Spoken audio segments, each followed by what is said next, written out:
구독자 여러분 안녕하세요. 블랙입니다. 이번에는 코로나발 2차 경기 충격에 대비하자 달러 안정세 증시 상승을 경계하자 라는 제목으로 영상을 시작해 보겠습니다.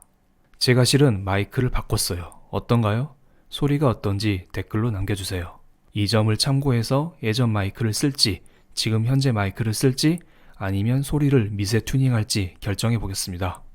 지금의 증시 상승, 달러 안정세에 대해서 여러 가지 의견이 갈립니다. 이제 코로나 악재는 끝났다. V자 반등이다. 아니다. 이제는 2차 충격에 대비하자. 여러 가지 의견들을 잘 보면은 다들 극과 극입니다. 저는 항상 시장에 널려있는 악재를 평가할 때 달러 기준으로 말씀을 드립니다. 왜냐하면 달러는 대표적인 안전자산이기 때문에 악재가 커지면 달러는 상승하고 악재가 사라지면 달러는 하락합니다. 그래서 이번에도 과거처럼 달러 기준으로 제가 시장의 악재를 평가해 드리겠습니다. 저의 최근 영상에서 달러가 오르는 5가지 이유를 정리해 드렸었는데 그때 뭔가 영상이 잘린 느낌이 있었죠. 실은 영상이 너무 길어져서 그 뒷이야기는 지금 2부로 찍어 드리겠습니다. 사건 5가지를 먼저 보겠습니다. 지난 영상에서 다 말씀을 드렸으니 이번에는 진짜로 아주 짧게만 요점만 빠르게 체크하겠습니다. 사건 5가지는 첫 번째 코로나, 두 번째 산유국, 세 번째 유럽, 네 번째 신흥국, 5번째 연준의 유동성 속도 조절입니다. 여기에서 가장 중요한 게 코로나입니다. 지금 이 코로나, 이 사태 때문에 모든 사건이 유발되고 있습니다. 코로나로 인한 원유 수요 감소로 인해서 산유국들의 갈등이 시작되었고 코로나로 인해서 유럽의 경제가 타격을 받고 있고 코로나로 인해서 신흥국의 경제가 타격을 받고 있습니다. 마지막으로 코로나로 인해서 시중에 돈을 너무 많이 풀었기 때문에 연준에서 유동성을 축소하니 많이 이런 논란이 나오고 있는 것입니다. 사건 첫 번째 코로나 문제입니다. 코로나 문제가 해결되기 위해서는 경제 재개가 관건이라 봅니다. 지금 계속해서 주가는 상승하고 있고 달러는 떨어지고 있습니다. 왜 그럴까요? 지금 여러분의 삶이 힘든데 왜 이렇게 긍정적인 신호만 계속해서 나타나고 있는 것일까요? 5월 15일을 기점으로 미국에서 일부분 경제 재개를 한다고 합니다. 경제만 재개되면은 유가는 회복될 수 있고 GDP는 회복되면서 예전 수준으로 돌아갈 수 있다는 기대감이 시장에 팽배해 있습니다. 그래서 코로나 악재는 확실히 악재이긴 하지만 경제만 재개된다면 예전 수준으로 돌아갈 수 있다는 기대감 이 하나 때문에 지금의 긍정적인 신호가 나타나고 있는 것으로 보입니다.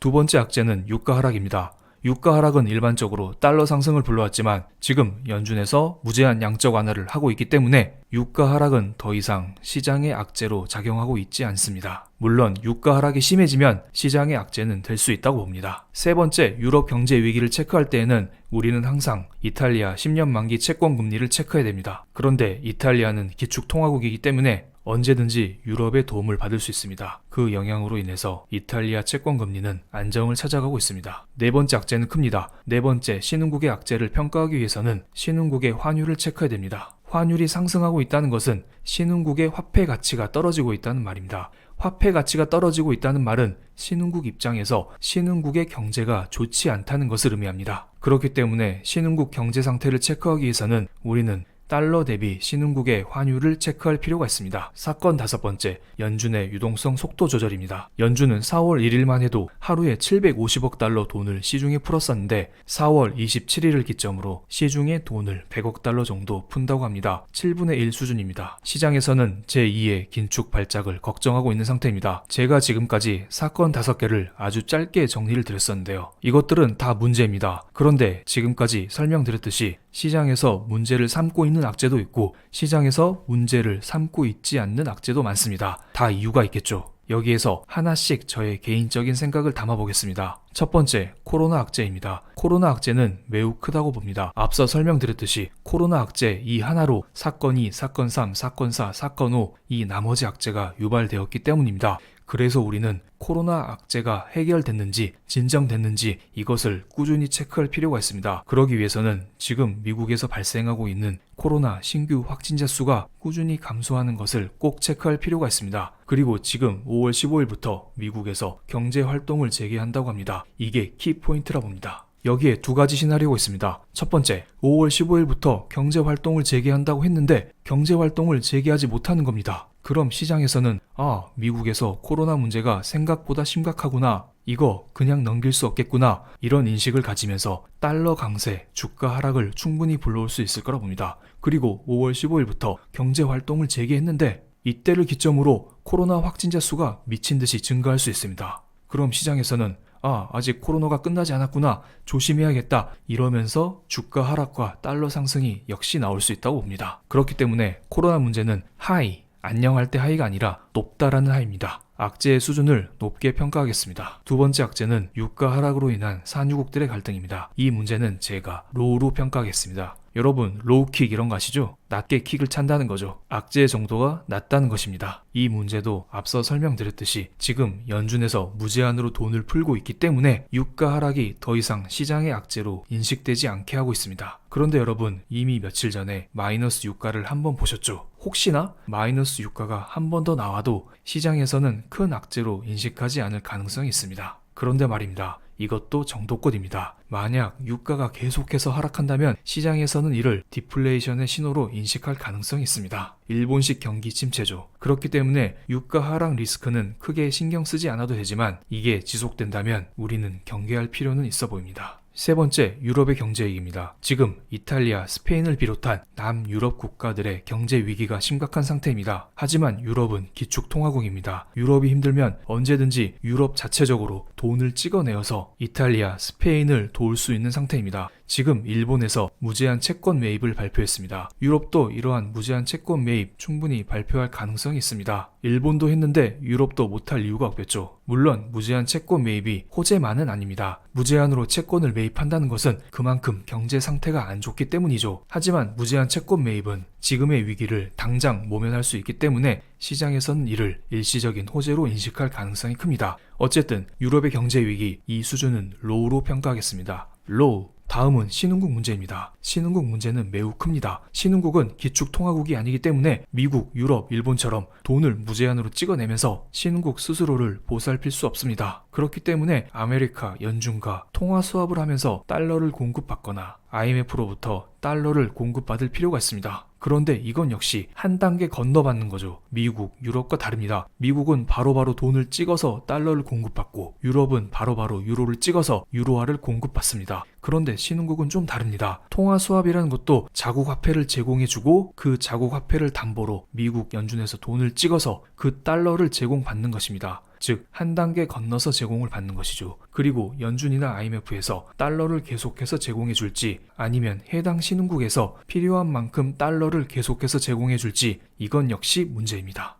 그렇기 때문에 신흥국의 경제 위기는 하이, 높게 잡겠습니다. 마지막으로 연준의 유동성 속도 조절입니다. 이 문제는 미드라고 하겠습니다. 중간이죠. 축구에서도 미드는 미드필더입니다. 중간에서 활동하는 선수라는 겁니다. 지금 연준에서 유동성을 줄이는 게 아니라 유동성을 증가시키는 속도를 조금 낮추겠다. 유동성 속도 조절을 하고 있습니다. 제 생각으로는 이 문제는 한 번쯤은 시장 발작을 일으킬 수 있을 거라 봅니다. 여러분, 결자 해지라는 사자성어 아시나요? 맺은 자가 그것을 푼다는 것입니다. 만약 연준의 유동성 속도 조절로 인해서 시장 발작이 나온다면 그렇다면 연준은 다시 유동성을 확장하면서 시장 발작을 점점 완화시켜 줄 거라 봅니다. 그렇기 때문에 이 문제는 일시적인 악재로 저는 생각하고 있습니다. 그리고 유동성 속도 조절이란 게 꼭 악재만은 아닙니다. 유동성을 그만큼 덜 공급한다는 것은 그만큼 시장이 안정화되었다고 이런 식으로 생각을 할 수도 있는 것입니다. 그리고 지금 달러 인덱스가 여전히 100 부근에서 움직이고 있습니다.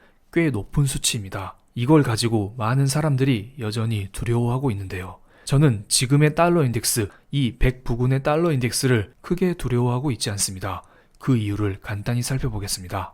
이것은 미국 달러 대비 일본의 엔화 환율을 나타낸 것입니다. 위쪽으로 올라갈수록 달러가 강세이고 아래쪽으로 갈수록 엔화가 강세입니다. 여러분, 3월 중순에 달러 인덱스가 103까지 올라갔던 기억나시나요?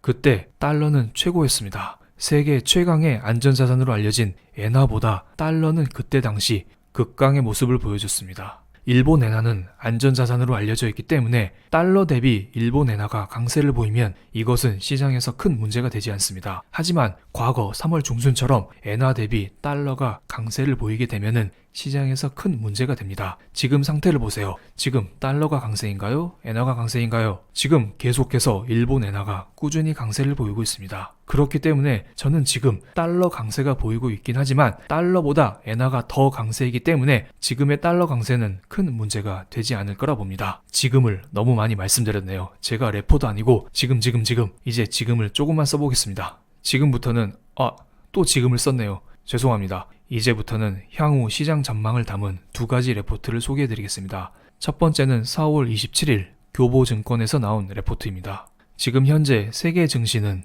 2020년 연중 고점 대비 30% 이상 하락했다가 어느 정도 회복을 하고 있다고 합니다. 이것은 과거의 경제 위기와 현재의 경제 위기 때 주가를 비교한 것입니다. 경제 위기 이전의 주가를 100이라고 했습니다. 이 그래프에서 말하고 있는 것은 두 가지입니다.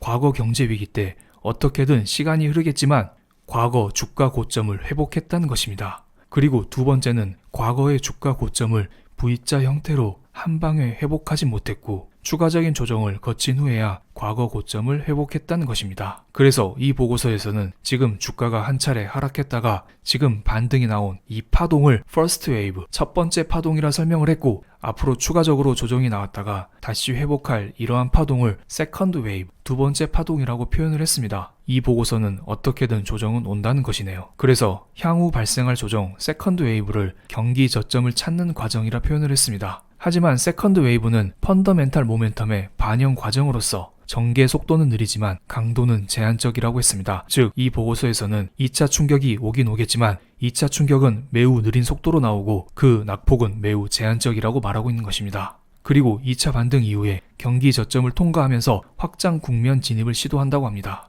무슨 말이냐? 앞으로 주가 하락, 달러 상승은 충분히 나올 수 있다. 하지만 이 과정에서 경기 저점, 즉 경제지표 바닥이 나오면서 추가적으로 더 큰 주가의 상승이 나올 수 있다는 것입니다. 이 보고서에서는 근거 자료를 7가지를 들었는데 저는 2가지만 가져왔습니다. 위쪽은 미국 실업률이고 아래쪽은 미국 주식 변화율입니다. 차트를 보면 미국 실업률 정점 통과 이전에 주가 회복은 없었습니다. 그렇기 때문에 이번에도 미국 실업률이 정점을 통과하고 나서야 주가가 본격적으로 회복할 것이다. 이런 말을 하고 있는 것입니다. 그리고 두 번째는 한국의 경우에는 지금 실적 전망치가 매우 낮아진 상태입니다. 왼쪽에서 막대 그래프가 기업의 순이익이고 파란색 선이 코스피 주가 지수를 나타낸 것입니다. 미중 무역 전쟁, 코로나 경기 침체 영향으로 연초에 110조 원을 상회할 것이라는 순이익 전망은 현재 97조 원 규모로 낮아진 상태입니다. 그리고 여기에서 추가 하향 조정이 될 수 있다고 합니다. 만약에 기업의 순이익이 추가 하향 조정이 된다면 현재 주가 상승은 일시적일 수 있고 한 차례 저점을 확인한 이후에 다시 주가는 상승할 수 있을 거라 봅니다.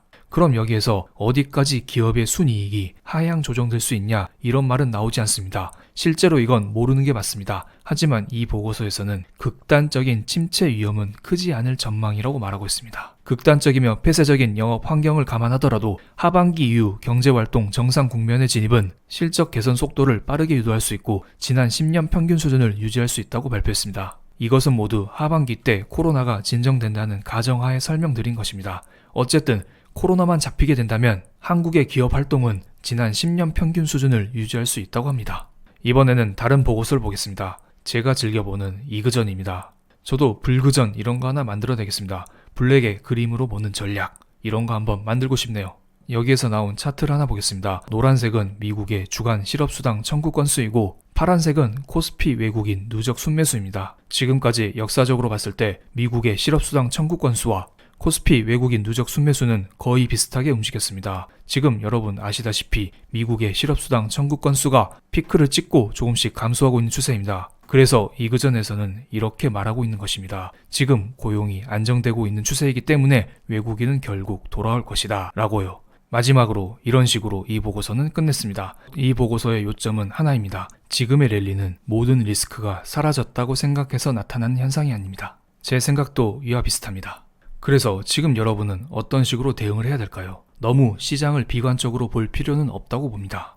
만약 저점에서 사신 분이라면 크게 걱정할 필요는 없다고 봅니다. 하지만 지금 들어가기에는 리스크가 큰 건 사실입니다. 그렇다고 해서 마냥 조정만 기다리면서 손가락 빨 순 없습니다. 그리고 무슨 8거래일 연속 양봉이 뜨길 또 기다리면서 손가락 빨고 있을 순 없습니다. 그럼 지금 주식을 신규 매수할 분은 어떤 선택을 해야 될까요? 결국에는 저는 분할 매수가 답이라고 봅니다. 그럼 오늘 영상 여기에서 마치겠습니다. 감사합니다.